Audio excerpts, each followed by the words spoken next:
And welcome back! This is Luca and I'm finally back from leave. Now, today we're going to talk about filters again. And before you leave, just wait a second because I know that filters are not the most exciting topic when it comes to photography. But what if I told you that with a simple movement like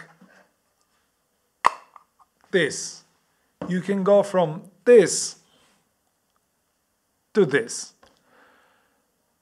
Now, I think I got some of your attention. Now, what are we talking about today? Today we're going to talk about, and we're going to do it very briefly because I don't want to make it a super long video. We're going to talk about the magnetic filters from K&F. The links to the product are in the description below, and I also have some discount codes, so go check it out. And if you're interested, you may want to buy it from that link because you're going to get some discount. And we're basically talking about a set of filters that K&F produced that are magnetic. What I showed you is as simple as this. This is the lens with a threaded adapter, which is magnetic as well. And what you do, you just get the filter out of your pocket or your bag or whatever, and you just slap it there. And you can also stack them like this. This is another filter. The previous one was an ND filter. This one is a polarizing filter. And you can do that. And also, they come with this nice cover that you see to protect the filter when you're not shooting. So these filters, in my opinion, are made for photographers more than for videographers. And the reason for this is they're fixed.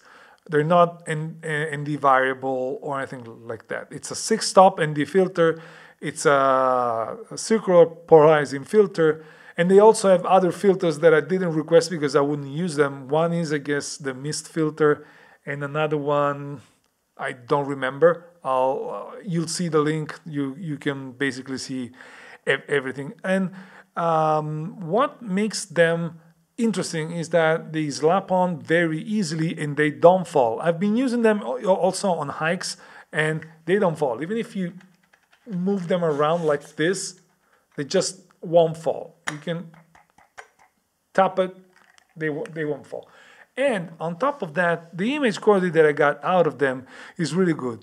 And what I mean with really good is that basically they don't compromise the image. Now, we all know that filters to some extent compromise the image. There will always be a slight degree of color cast. There will always be a little bit of loss of detail.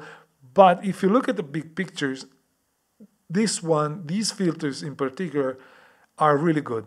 The ND, specifically the 6-stop, the color cast that this introduces is very minimal. I could barely see it when I slapped it on top of the lens. This was the 10 to 24. While the circular polarizing filter was a little bit more visible on introducing a yellowish brown color cast, but nothing really concerning. I mean, you can easily get rid of them in post-processing, especially because, as I said, in my opinion, they're more targeted for photographers rather than videographers. Now, let me show you what I mean when I say that you don't get that many compromises with these lenses. As of now, you're seeing a picture to show you the sharpness and the color cast. This picture is shot with the 10 to 24 without filters. Now you're seeing the picture with the ND filter, and then you're seeing the picture with both ND and circular polarizing filter. As you can see, the sharpness is pretty much the same, but as you add the filters, the ND adds a little bit of a blue color cast, bluish greenish color cast, while this circular polarizing filter adds that yellow cast that I already mentioned. On the other hand, if you're shooting super wide, and when I mean super wide, in my case was the 10 to 24 on an APS-C body. This means 16 millimeters equivalent. When you slap two filters together, those generate some kind of vignetting at the edges, but they go away basically at 12 millimeters. Another interesting thing is that even when you have them both together, the light from the corners doesn't generate artifacts or anything like that. You don't have reflections, you don't have flare, you don't have glare. They are very good from an optical quality because you can basically trust that these filters won't even suffer by anything like that. So in general, I find myself really happy with these filters. I forgot to mention, K&F sent me these filters, and I'm trying to be as unbiased as possible, but it's important for you to know that I was given this filter to use them and to test them. So you decide whether you want to trust me or not, whether you want to trust what I'm saying or not.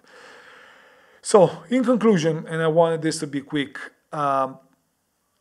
I'm really satisfied with these filters. If it's for photography, I would strongly recommend them, especially if you're like a hiking guy or someone who wants to minimize the weight of your photography gear. These compared to a set of flat filters, square filters like 100 by 100 or 150 by 150, you save a lot of effort, a lot of weight, a lot of space in your backpack. Those make for a great option in this regard. Of course, if you don't care about it, and if you're looking for more options, because these filters only have few options, of course, a set of filter specifically for photography, the flat filters, are gonna get you more opportunities. But for specific use, these ones are really great. The construction quality is also great. Even when you stack them together, you feel that they won't come off. And actually, let me show you that. Even if I want to remove just one filter, they will both come out. What this means is it's a little bit of a flaw on one hand, but on the other hand, this means that they're strong, the magnets are strong. And so if the trade-off is that I have to be more careful if I want to remove just one of them compared to the risk of losing both of them or one of them, well, I'm glad that they're so strong that they will come off together. In my opinion, when you're spending money on filters like this, and these are not cheap, you want to be sure you're not gonna lose them or break them that easily. Don't get me wrong, it may still happen, but it's not as easy as you may think. So in conclusion, I'm really happy with it, and I would strongly recommend to any photographer who wants to be quick and very lightweight with their filters. Now, if you like this content and if you want to see more, just subscribe to the channel, leave me a thumbs up, let me understand that you liked it. In the future, you will have the full review of the 18mm f1.4. I just got the 33mm f1.4, and I'll push out the first impression and then the review. I will also push out the review of the 10 to 2024, the new one, and also of my new backpack. If you follow me on Instagram, you saw the story a while ago. I bought a brand new hiking photography backpack, and I will review that as well. And there's much more to come. Also, let me know if you want to have more